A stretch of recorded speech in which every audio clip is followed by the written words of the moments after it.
Welcome back to another episode of Consciously Clueless, the podcast that teaches you how to live a healthier lifestyle that makes you and the planet happier. The world is changing quickly. Sometimes it feels like you can't keep up. I hear you. You want to make the world a better place, you care, but you don't know where to start. You know taking care of yourself is important, but how? I get it. I have a history of diving into a new endeavor seeking perfection and quickly feeling like I failed. Whether it was going vegan or learning how to recycle more, I wish I had guidance to keep me on track and not overwhelmed. I can't lie, the world needs your help. But it doesn't need you to be perfect. This podcast is here to help. Here we go. I'm really excited to be sharing this episode with you. So on September 14th, just last month, depending on when you're listening to this, of 2023, I went to VegFest in St. Paul, Twin Cities VegFest in Minnesota. And usually I go there as an attendee, but this time I had a booth talking all about my podcast and my coaching services. And I did interviews with people that were there. And it was so amazing and so fun to connect with people that listen to the podcast and that want to talk about conscious living. It was honestly one of the best days since starting my podcast and business. So these next few clips are different interviews with a bunch of different guests. I will intro the couple different sections with what question I asked at that time, so you don't have to listen to me ask the same question over and over again. So what I started with was why people were at VegFest. Here is what people had to say. Well, these are my people, you know. I've been a vegan for about a year now, been vegetarian for 6 years. I just love animals, and you can't really love them and eat them. So I just, I want to get involved in activism, but I'm also here for the food, of course. Of course. I am so excited to be at VegFest to find other like-minded people. Yeah. Vegan community.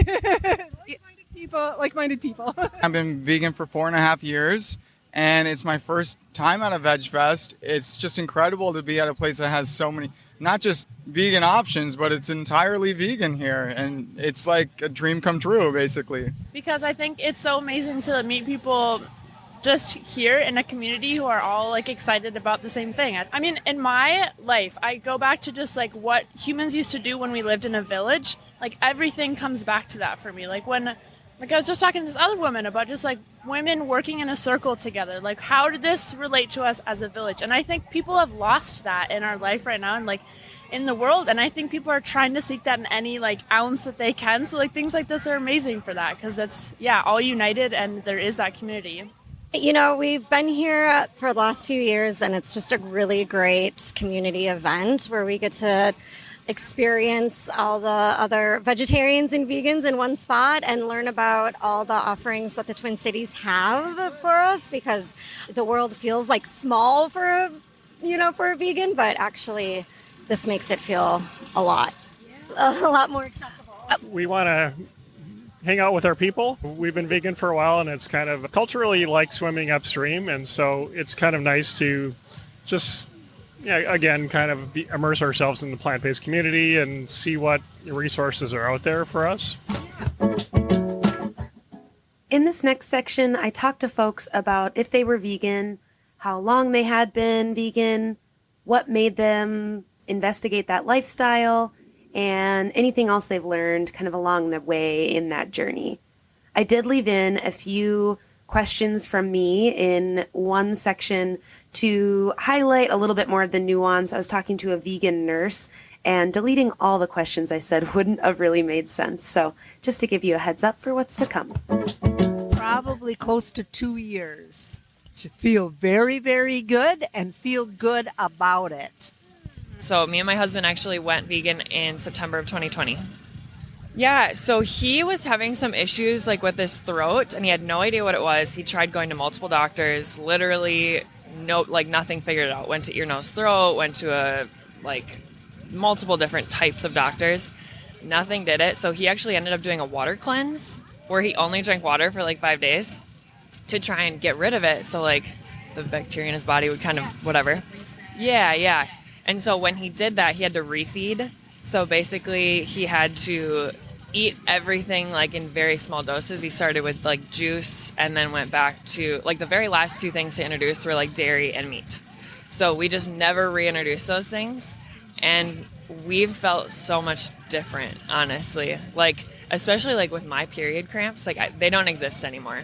And I had like super, super bad period cramps. Honestly, I've learned so much about like, and there's going to be so many opposing like viewpoints on like meat and dairy and all that stuff. And honestly, like I do it 100% for my health. I don't judge whatever anybody else does. Like, to each their own. It has just made me feel so much better. And that's the one thing I've gained from it. Like, obviously, it has huge environmental impacts as well, which is another reason we've continued to do it.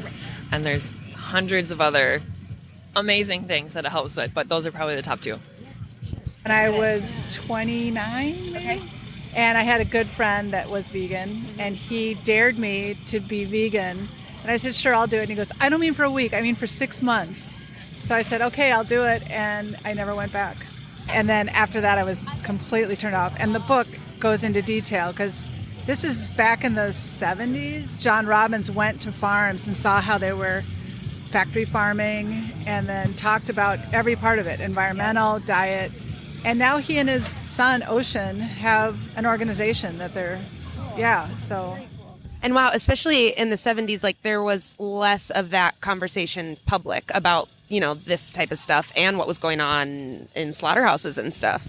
And I lived in California, and you'd think that would be the Mecca, but back then it was not. Yeah. But I was in Northern California, but then I came here in the 80s, and it was even worse. Oh, of course. So I lived on that book because he's got recipes in it, and then I raised all my kids vegetarian. I was watching Cowspiracy, and we both had a moment together. There was a scene in it where the baby cow was taken from its mother, and the mom was running after the baby. And at that, it just hit me, and I never wanted to eat dairy again. So I'd already not eaten it. Well, she's been vegetarian, my mom, whole life. Well, 45 years. And my whole life. And I just wanted to be like her. We've got a really good relationship.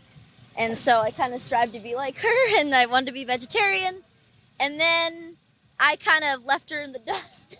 I listened to an Earthling Ed TED Talk, and I realized, cognitive dissonance. And I love cows, and I didn't want to harm the dairy cows. And I was like, I would never want to be separated from my mom. So I don't want to separate other babies from their moms. So, yeah.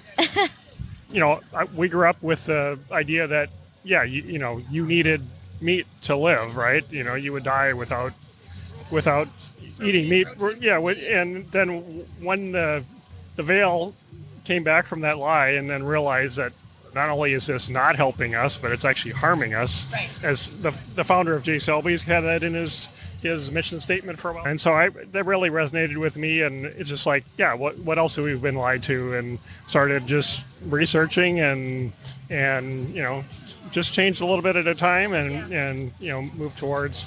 About 8 years now.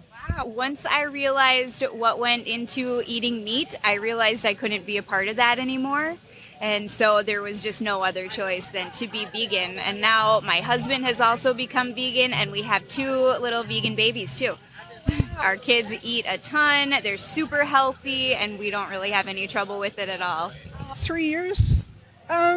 First it was like the COVID, you're so much healthier, so much less likely to, suffer consequences. And then it just became, it's also good for the environment and the animals. And it's just, and there's no downside. So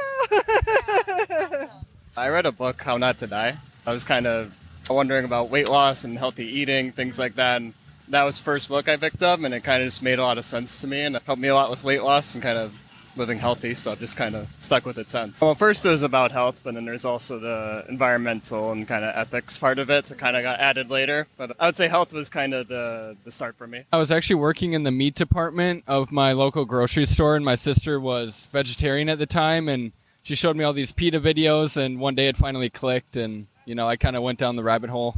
Yeah. I went vegan for my health. I was blown away when I became friends with a vegan marathon runner. I thought you needed meat for protein for health, and so I just decided to try it. I was going to do it for 1 week, and I never went back. I feel better than ever, healthier than ever. But something that's really interesting for me is I started for my health, but then I've shifted now to care so much about the planet and animals, and I'm just like more compassionate for everything in general, even though I was compassionate to start. Yeah. But now, yeah, I love animals. I gotta save them, I gotta do what I can. Everything, it looks different after you go vegan. And I don't at all miss any of the foods. Not at all. Yeah. And a lot of people think that like it makes it so you can only eat less things, but I really expanded the things I was eating. You get to eat a lot more things because you try a lot better, different things that you would have never thought of before. It's way tastier than before, which is like the one thing people think they have to sacrifice taste, but my diet is way better than it could ever be, than it's ever been. Oh, so I actually, the first time I was vegetarian, I was like 5 when my older brothers, I know, my older brothers decided to tell me that hamburgers were made from cows. And you were like... Yeah, I was mad. I was so mad at my parents. I was mad at the world. Yeah. So we were at a restaurant and they just like ordered me a hamburger off the kids menu. And I was like, nope. And then I ordered the kids chicken tenders instead. And then it all kind of came flooding to me of like, oh my gosh, wait, those are chicken tenders. Chickens. Yeah. So I felt, I was pretty angry. Mainly the environmental impacts and wanting to lower my carbon footprint. And then of course, helping animals be in more humane situations is an added benefit as well as health. So you're a vegan nurse. Yeah, I think it's just interesting seeing how, so we like to quote, let food be thy medicine. And to see how in the hospital, food is not the healthiest. Yeah. Like ordering a cheeseburger or something, while you're sick, I don't think is right. But no, it doesn't. And I know I've talked to other healthcare people and asked about like, hey, okay, so someone has like heart problems. Right. What should we do? And it's like, like lower the salt, which is true. But I've mentioned like, hey, what about like a plant-based diet? And it's like, so it's not like anything that's remotely talked about. So you feel like you're kind of pushing back against the like norm of healthcare with that belief? Yeah, I think there's a long way to go before that kind of gets incorporated into healthcare. Are any of your colleagues on board, or do they kind of like, what are you talking about, dude? Yeah, I mean, I think I kind of got to a point where I don't really bring it up anymore because it's like, maybe because we're in the Midwest, so people are like, oh, I could give up meat, but I could never give up cheese or something. So yeah, I just kind of do my own thing, I guess. I rarely have coworkers or patients that are, at least that I see, that are vegetarian or vegan, plant-based. I've been vegan for about 3 years now. I had a kid who, out of the blue, declared he was going vegetarian. Okay. And I told him that I would try it for a week with him to look like a good dad, because, you want to throw people off a little bit, like keep them guessing. And then I started watching YouTube videos. Initially, I was just trying to figure out, like, okay, do I eat shrimp? Do I eat, like, where do I draw the line? Yeah. And so by the end of the week, once you open that door, you know what happens. And so by the end of the week, I was like, wow, damn, I think I should go vegan. And I didn't think I could do it. And your son's like, what the? Yeah. So at first I was like, well, I'm going to go as vegan as I can, which is a great way to go vegan because you don't have the pressure, right? It's like, it's easier. But honestly, if you try to eat vegan, it's pretty doable. So like ended up like vegan from there, yeah.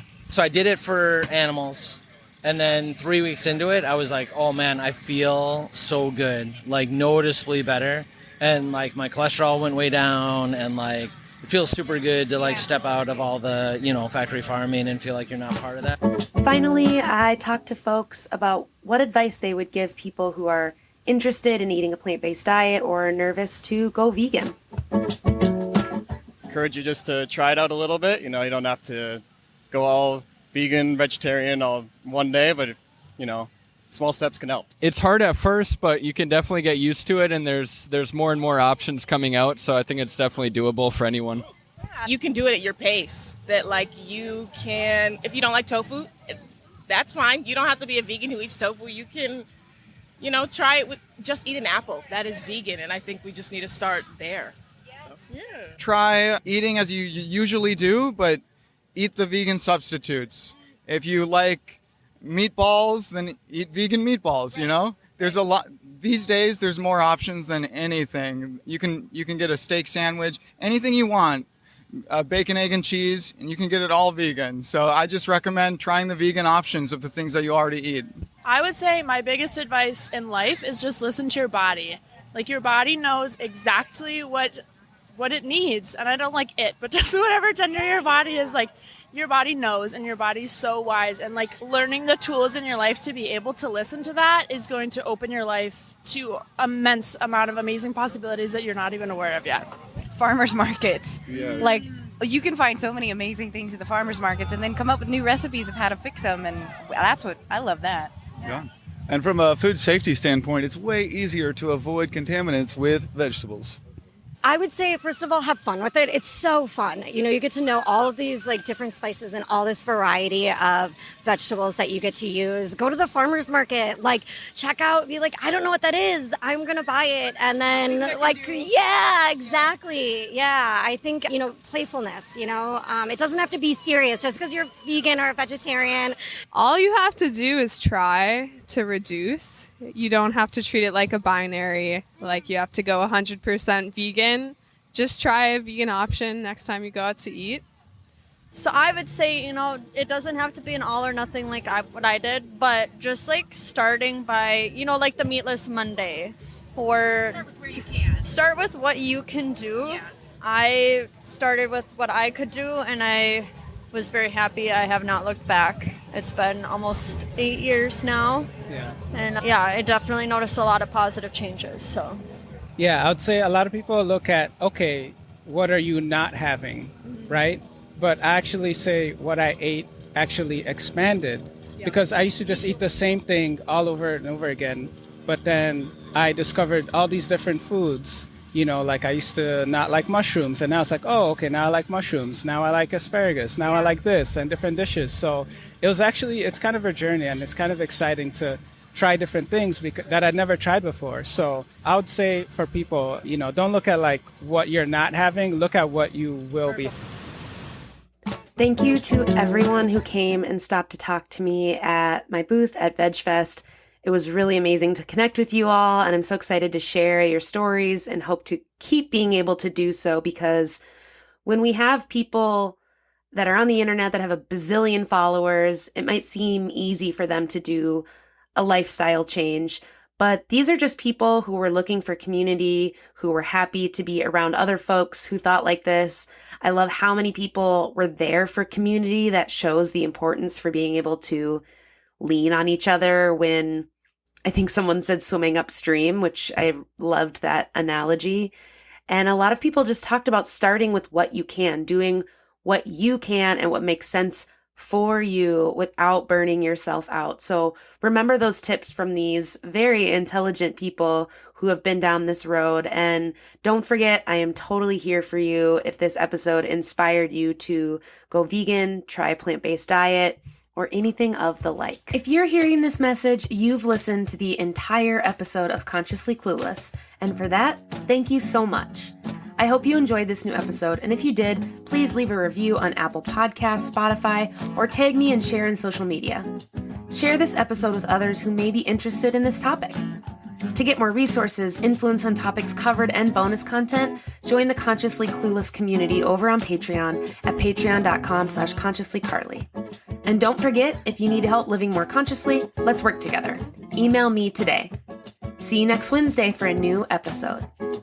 Hi there, my name is Amy Fagan, and I want to talk for just a second about my sustainability podcast called Grounded in Maine Podcast. I'm passionate about sustainability, and I'm dedicated to promoting its importance through this weekly podcast. I'm a student of life, and I love learning about people's stories. Do you have a story about sustainability? I'm curious to learn about you too. Please follow me on Instagram at Grounded in Maine Podcast and find my podcast wherever you listen.